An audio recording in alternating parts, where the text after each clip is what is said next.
ओम श्री साईनाथाय नमः। आज हम श्री साईं सच्चरित में अध्याय 39 पढ़ने जा रहे हैं। श्री साईं सच्चरित अध्याय 39। बाबा का संस्कृत ज्ञान। गीता के एक श्लोक का बाबा द्वारा टीका। समाधि मंदिर का निर्माण। इस अध्याय में बाबा ने गीता के एक श्लोक का अर्थ समझाया है। कुछ लोगों की ऐसी धारणा थी कि बाबा को संस्कृत भाषा का ज्ञान न था और नाना साहेब की भी उनके प्रति ऐसी ही धारणा थी। इसका खंडन हेमाडंपत ने मूल मराठी ग्रंथ के 50वें अध्याय में किया है। दोनों अध्यायों का विषय एक सा होने के कारण वे यहाँ सम्मिलित रूप में दिए जाते हैं। प्रस्तावना। शिरडी के सौभाग्य का वर्णन कौन कर सकता है। श्री द्वारका माई भी धन्य है जहाँ श्री साईं ने आकर निवास किया और वहीं समाधिस्थ हुए। शिरडी के नर नारी भी धन्य हैं जिन्हें साईं ने पधार कर अनुग्रहित किया और जिनके प्रेमवश ही वे दूर से चलकर वहां आए। शिरडी तो पहले एक छोटा सा ग्राम था, परंतु श्री साईं के संपर्क से विशेष महत्व पाकर वह एक तीर्थ क्षेत्र में परिणत हो गया। शिरडी की नारियां भी परम भाग्यशालिनी हैं जिनका उन पर असीम और अडिग विश्वास प्रशंसा के परे है। आठों प्रहर काम काज करते पीसते अनाज निकालते गृह कार्य करते हुए वे उनकी कृति का गुणगान किया करती थी। उनके प्रेम की उपमा ही क्या हो सकती है। वे अत्यंत मधुर गायन करती थीं जिससे गायकों और श्रोतागण के मन को परम शांति मिलती थी। बाबा द्वारा टीका। किसी को स्वप्न में भी ज्ञात न था कि बाबा संस्कृत के भी ज्ञाता हैं। एक दिन नाना साहेब चांदोरकर को गीता के एक श्लोक का अर्थ समझाकर उन्होंने लोगों को विस्मय में डाल दिया। इसका संक्षिप्त वर्णन सेवानिवृत्त मामलतदार श्री बी वही देव ने मराठी साईं लीला पत्रिका के भाग 4 स्फुट विषय पृष्ठ 563 में छपवाया है। इसका संक्षिप्त विवरण Sai Baba characters and saying पुस्तक के 61वें पृष्ठ पर और the wondrous Saint Sai Baba के पृष्ठ 36 पर भी छपा है। ये दोनों पुस्तकें श्री बी वही नरसिंह स्वामी द्वारा रचित है। श्री बी वही देव ने अंग्रेजी में तारीख 27/9/1963 को एक वक्तव्य दिया है जो कि नरसिंह स्वामी द्वारा रचित पुस्तक के भक्तों के अनुभव भाग 3 में छापा गया है। श्री देव को इस विषय की प्रथम सूचना नाना साहेब चांदोरकर से प्राप्त हुई थी, इसलिए उनका कथन नीचे उद्धृत किया जाता है। नाना साहेब चांदोरकर वेदांत के विद्वान विद्यार्थियों में से एक थे। उन्होंने अनेक टीकाओं के साथ गीता का अध्ययन भी किया था तथा उन्हें अपने इस ज्ञान का अहंकार भी था। उनका मत था कि बाबा संस्कृत भाषा के सर्वथा अनभिज्ञ हैं, इसलिए बाबा ने उनके इस भ्रम का निवारण करने का विचार किया। यह उस समय की बात है जब भक्तगण अल्प संख्या में आते थे। बाबा भक्तों से एकांत में देर तक वार्तालाप किया करते थे। नाना साहेब इस समय बाबा की चरण सेवा कर रहे थे और अस्पष्ट शब्दों में कुछ गुनगुना रहे थे। बाबा, नाना तुम धीरे धीरे क्या कर रहे हो। बाबा, नाना तुम धीरे धीरे क्या कर रहे हो। नाना, मैं गीता के एक श्लोक का पाठ कर रहा हूँ। बाबा, कौन सा श्लोक है वह। नाना, यह भगवत गीता का एक श्लोक है। बाबा, जरा उसे उच्च स्वर में कहो। तब नाना भागवत गीता के चौथे अध्याय का 34वां श्लोक कहने लगे। त दि- त दिधि तदिधि तदिधि प्राणिपातेन परिप्रसनेन सवे या उपदिश्यन्ति ते ज्ञानं ज्ञानिनस्तत्त्वदर्शिनः। बाबा, नाना, क्या तुम्हें इसका अर्थ विदित है? नाना जी महाराज। बाबा, यदि विदित है तो मुझे भी सुनाओ। नाना, इसका अर्थ है तत्व को जानने वाले ज्ञानी पुरुषों को भली प्रकार दंडवत कर सेवा और निष्कपट भाव से किए गए प्रश्न द्वारा ज्ञान वे अज्ञानी जिन्हें सदवस्तु ब्रह्मा की प्राप्ति हो चुकी है ब्रह्मा की प्राप्ति हो चुकी है, तुझे ज्ञान का उपदेश देंगे। बाबा, नाना, मैं इस प्रकार का संस्कृत भावार्थ नहीं चाहता। मुझे तो प्रत्येक शब्द और उसका भाषांतरित उच्चारण करते हुए व्याकरण सममत अर्थ समझाओ। अब नाना एक एक शब्द का अर्थ समझाने लगे। बाबा, नाना, क्या केवल साष्टांग नमस्कार करना ही पर्याप्त है? नाना, नमस्कार करने के अतिरिक्त मैं प्रणिपात का कोई दूसरा अर्थ नहीं जानता। बाबा, परिप्रश्न का क्या अर्थ है? नाना, प्रश्न पूछना। बाबा, प्रश्न का क्या अर्थ है? नाना, वही प्रश्न पूछना। बाबा, यदि परिप्रश्न और प्रश्न दोनों का अर्थ एक ही है तो फिर व्यास ने परि उपसर्ग का प्रयोग क्यों किया? नाना, मुझे तो परिप्रश्न का अन्य अर्थ विदित नहीं है। बाबा, सेवा, यहाँ किस प्रकार की सेवा से आशय है? नाना, वही जो हम लोग सदा आपकी करते रहते हैं। बाबा, क्या यह सेवा पर्याप्त है? नाना, और इससे अधिक सेवा का कोई विशिष्ट अर्थ मुझे ज्ञात नहीं।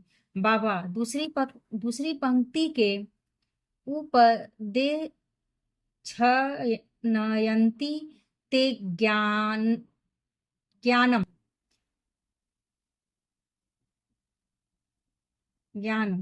में क्या तुम ज्ञान शब्द के स्थान पर दूसरे शब्द का प्रयोग कर इसका अर्थ कह सकते हो?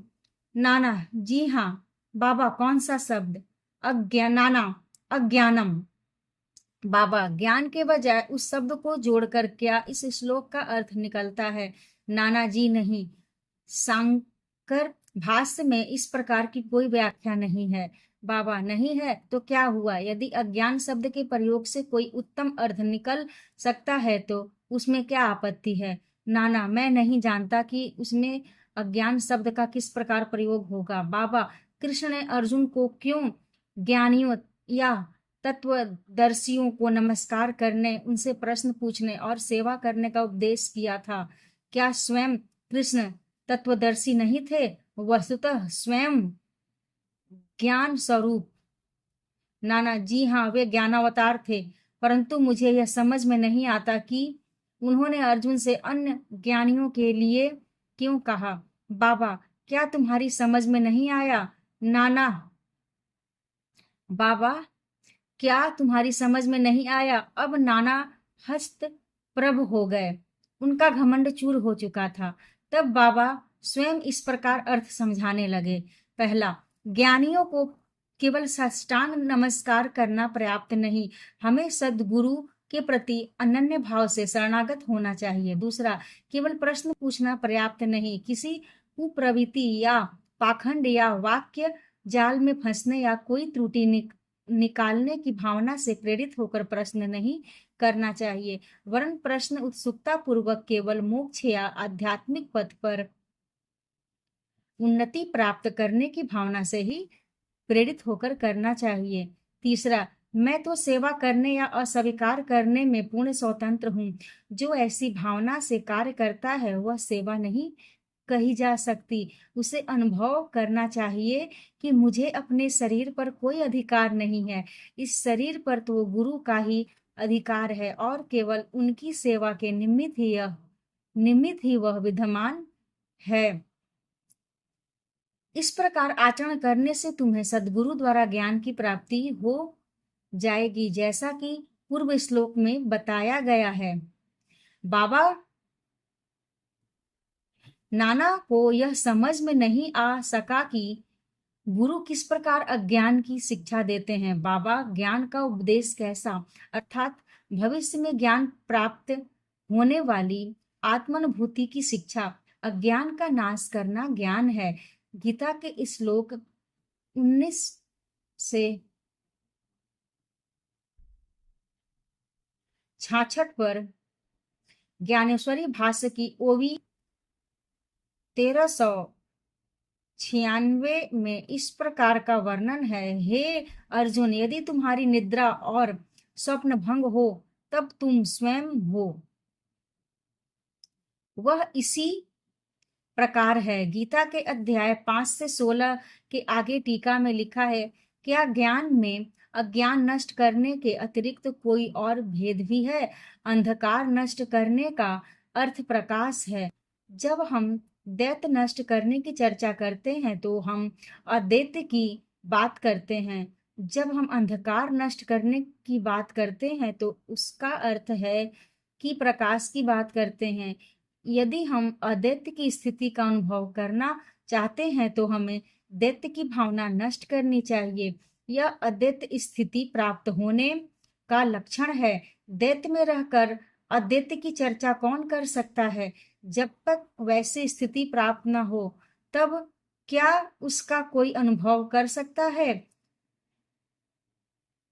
शिष्य श्री सद्गुरु के समान ही ज्ञान की मूर्ति है। उन शिष्य श्री सद्गुरु के समान ही ज्ञान की मूर्ति है। उन दोनों में केवल अवस्था, उच्च अनुभूति, अद्भुत, अलौकिक, सत्य, अद्वितीय योग्यता और ऐश्वर्य योग में भिन्नता होती है। सद्गुरु निर्गुण निराकार सच्चिदानंद हैं। वस्तुतः वे केवल मनुष्य जाति और विश्व के कल्याण के निमित्त स्वेच्छापूर्वक मानव शरीर धारण करते हैं,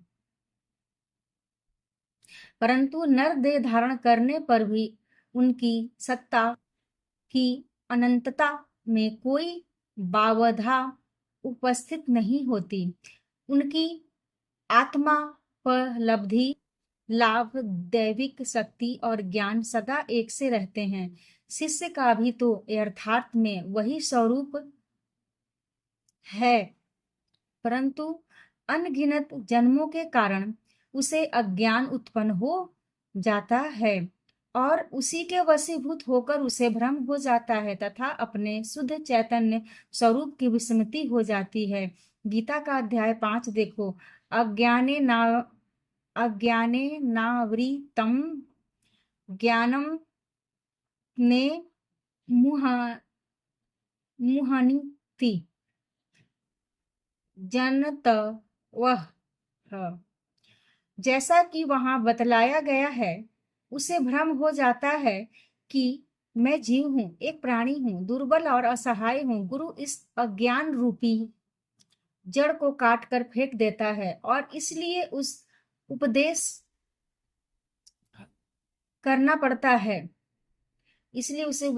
पड़ता है। ऐसे शिष्य को जो जन्म जन्मांतरों से यह धारणा करता आया है कि मैं तो जीव, दुर्बल और असहाय हूँ, गुरु सैकड़ों जन्मों तक ऐसी शिक्षा देते हैं कि तुम ही ईश्वर हो, सर्वशक्तिमान और समर्थ हो, तब कहीं जाकर उसे किंचित मात्र भास होता है कि अर्थात मैं ही ईश्वर हूँ। सतत भ्रम में रहने के कारण ही उसे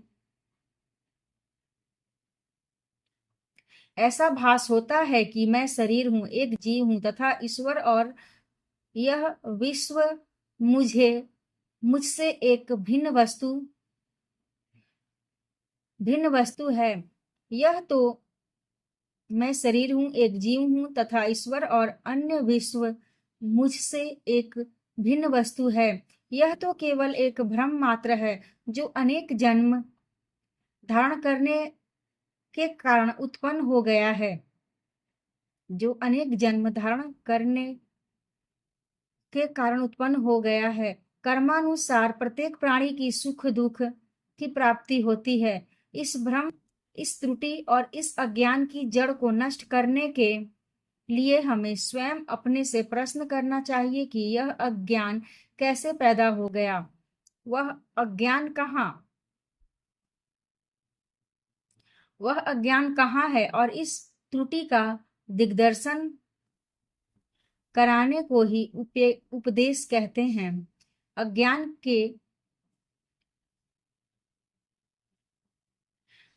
के नीचे लिखे उदाहरण हैं। पहला, मैं एक जीव प्राणी हूँ। दूसरा, शरीर ही आत्मा है, मैं शरीर हूँ। तीसरा, ईश्वर, विश्व और जीव भिन्न भिन्न तत्व हैं। चौथा, मैं ईश्वर नहीं हूँ। पांचवा, शरीर आत्मा नहीं है, इसका बोध न होना।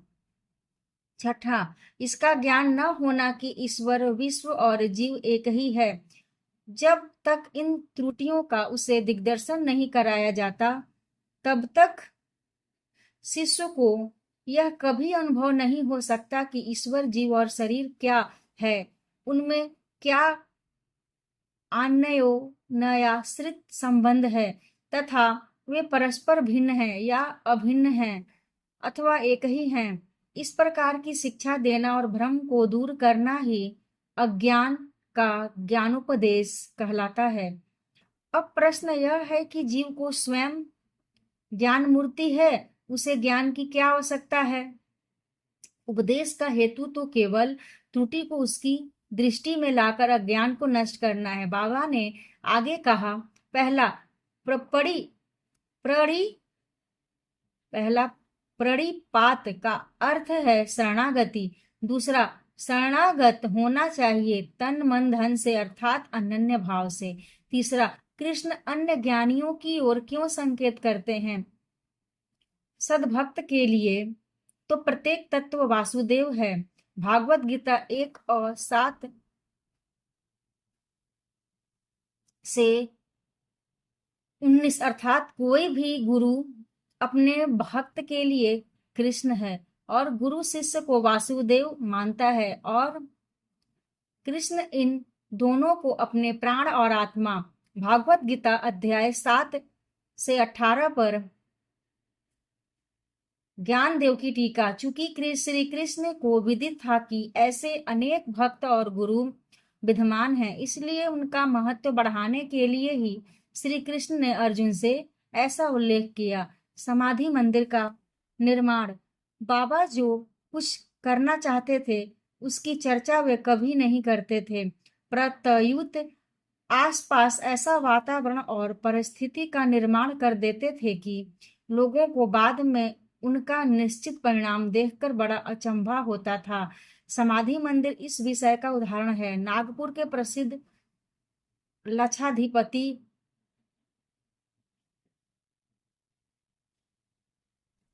श्रीमान बापू साहेब बूटी सकुटुंब शिरडी में रहते थे। एक बार उन्हें विचार आया कि शिरडी में स्वयं का एक वाड़ा होना चाहिए। कुछ समय के पश्चात जब वे दीक्षित वाड़े में निद्रा ले रहे थे तो उन्हें एक स्वप्न हुआ।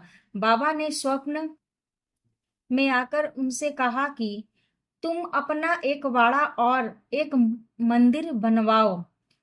सामा भी वहीं शयन कर रहा था और उसने भी ठीक वैसा ही स्वप्न देखा। बापू साहेब जब उठे तो उन्होंने सामा को रुदन करते देखकर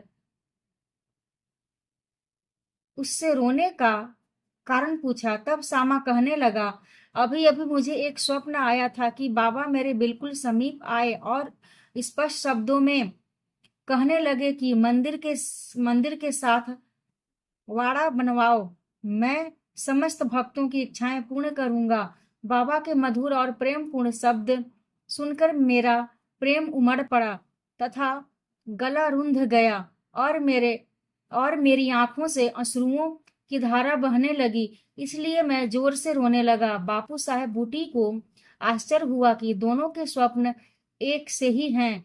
धनाढ्य तो वे थे ही। उन्होंने वाड़ा निर्माण करने का निश्चय कर लिया और सामा के साथ बैठकर एक नक्शा खींचा। काका साहेब दीक्षित ने भी उसे स्वीकृत किया और जब नक्शा बाबा के समक्ष प्रस्तुत किया गया तो उन्होंने भी तुरंत स्वीकृति दे दी। तब निर्माण कार्य प्रारंभ कर दिया गया और सामा की देखरेख में नीचे मंजिल, तहखाना और कुआं बनकर तैयार हो गया। बाबा भी लेंडी को आते जाते समय परामर्श दे दिया करते थे। आगे यह कार्य बापू साहब जोग को सौंप दिया गया। जब कार्य इस तरह चल ही रहा था, उसी समय बापू साहब जोग को एक विचार आया कि कुछ खुला स्थान भी अवश्य होना चाहिए, जिसके बीचों बीच मुरलीधर की मूर्ति की भी स्थापना की जाए। उन्होंने अपना विचार सामा को प्रकट किया तथा बाबा से अनुमति प्राप्त करने को कहा। जब बाबा वाड़े के पास से जा रहे थे, तभी सामा ने बाबा से प्रश्न कर दिया। सामा का प्रश्न सुनकर बाबा ने स्वीकृति देते हुए कहा कि जब मंदिर का कार्य पूर्ण हो जाएगा, तब मैं स्वयं वहां निवास करूंगा। और वाड़े की ओर दृष्टिपात करते हुए कहा, जब वाड़ा पूर्ण बन जाएगा, तब हम सब लोग उसका उपभोग करेंगे, वहीं रहेंगे, घूमेंगे फिरेंगे और एक दूसरे को हृदय से लगाएंगे तथा आनंद पूर्वक विचरेंगे। जब सामा ने बाबा से पूछा कि क्या यह मूर्ति के मध्य कक्ष की नींव के कार्य आरंभ का शुभ मुहूर्त है, तब उन्होंने सविकारात्मक उत्तर दे दिया। तभी सामा ने एक नारियल लाकर तोड़ा और कार्य प्रारंभ कर दिया। ठीक समय में सब कार्य पूर्ण हो गया और मुरलीधर की एक सुंदर मूर्ति बनवाने का प्रबंध किया गया। अभी उसका निर्माण कार्य प्रारंभ ही न हो पाया था कि एक नवीन घटना घटित हो गई। बाबा की स्थिति चिंताजनक हो गई और निराश से हो गए। उन्होंने सोचा कि यदि बाबा चले गए तो वाड़ा उनके पवित्र चरण स्पर्श से वंचित रह जाएगा और मेरा सब लगभग 1 लाख रुपया व्यर्थ हो जाएगा। परंतु अंतिम समय बाबा के श्री मुख से निकले हुए वचनों ने मुझे वाड़े में ही रखना, केवल बूटी साहब को